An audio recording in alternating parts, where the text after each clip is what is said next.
回神啦，回神啦！这位道友盯着本仙子看了这么久，连口水都快流下来了。就这点定力，还妄想度过心魔劫啊？道心不稳哦。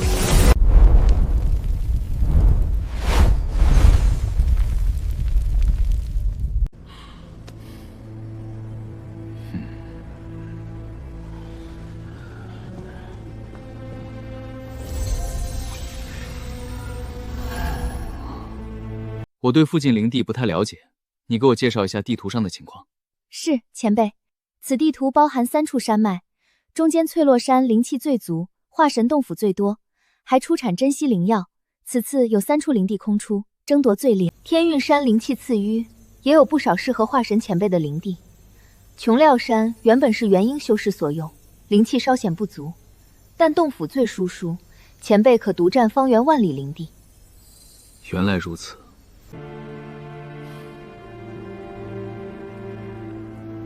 眼前的前辈看着才20余岁，竟然就是化神修士，实在令人好奇。晚辈不久前得到一株4000年火候的银仙姿，前辈看看是否有资格选择灵地。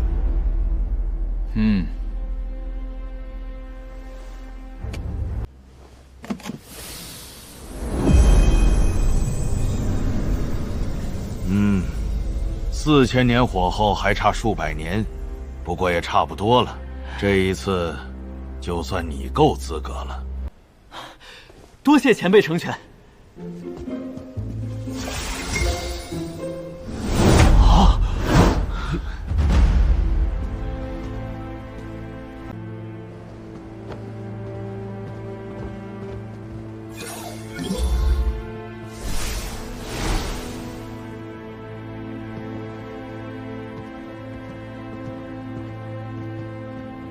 前辈，晚辈前来选定灵地，这是一点薄礼，还请前辈笑纳。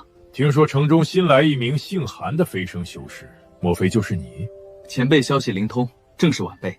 既然是飞升修士第一次选洞府，无需缴纳供奉，可直接选择灵地。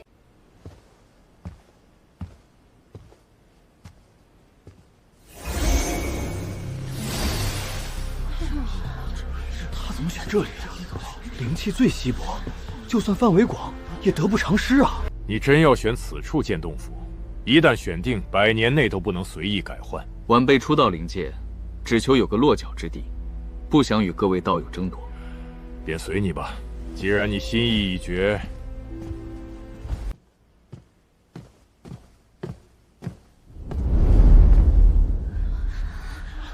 原来是翁道友，怎么这次也有兴趣争夺灵地了？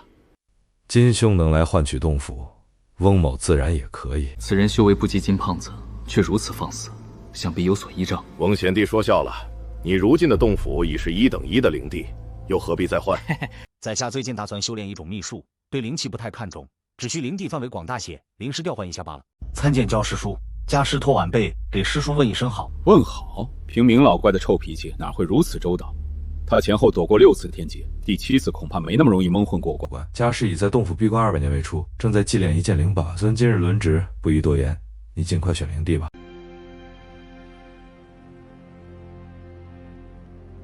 金兄，你刚才一直在场，可知道是谁选了翠落山这处林地？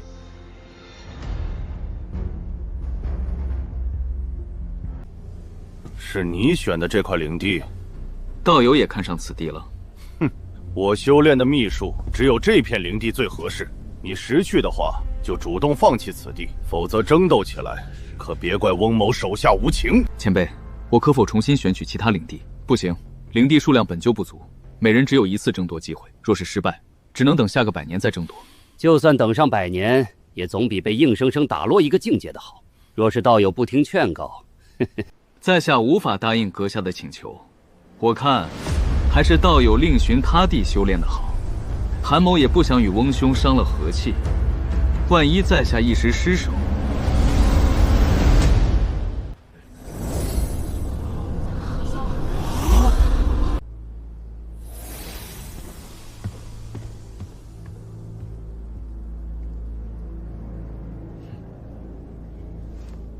翁贤弟，你非要争夺那片灵地，到底有何用处？方才在厅内不好细问，现在总该给老哥透个底了吧？小弟先并无虚言，的确是为了修炼一门秘术，才不得不改换洞府，否则我脑子又没糊涂，怎会特意去争那灵气稀疏的地方？算了，贤弟不愿明言，想来自有苦衷。不过，你真打算对那姓韩的小子下手？怎么，道友和此人有什么渊源？我怎会和他有关系？但贤弟有所不知，这人可是刚到天元城的飞升修士。飞升修士又如何？天元城每隔2、3年便有飞升修士加入，难道金兄觉得我会不是一名化神初期修士的对手？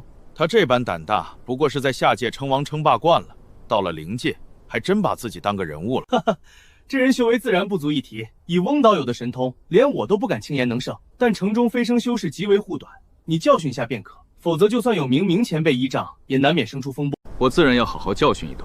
至于是否取他性命，斗法无言，只有到时再说了。既然翁兄都这么说了，为兄也不好多言。3日后，我也要和另外4个家伙争斗，还不知道能否如意呢。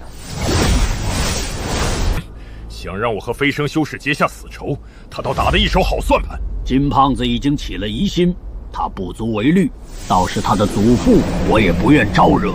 师父放心，只要夺得那片灵地，徒儿立刻将整座灵地彻底封锁。你做事我还算放心，但此事事关重大，希望你不要让为师失望。徒儿一定不让师父失望。只是那消息真的准确吗？我自然没有十足把握，但哪怕只有一丝可能，也足够我们拼死一探。3日后的争夺，你只能成功，不能失败。徒儿明白了。若是那姓韩的小子棘手，不必留守，直接击毙便是。纵然日后有些麻烦，和那位的遗宝相比，根本不值一提。不过飞升修士个个擅长越阶斗法，不可大意。为防万一，我将千魂铃暂借你使用，3日的临时祭炼足够你驱使此宝。多谢师父赏赐，徒儿定不负师父所托。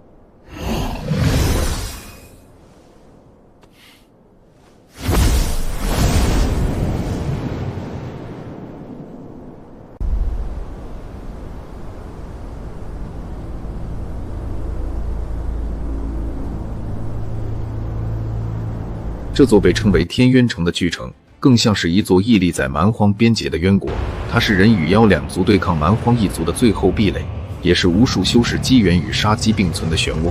3日后的灵地争夺战，早已不只是洞府的归属，更是一场生死之局。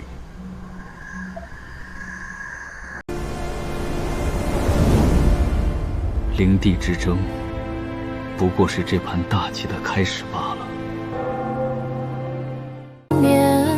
只为你转身。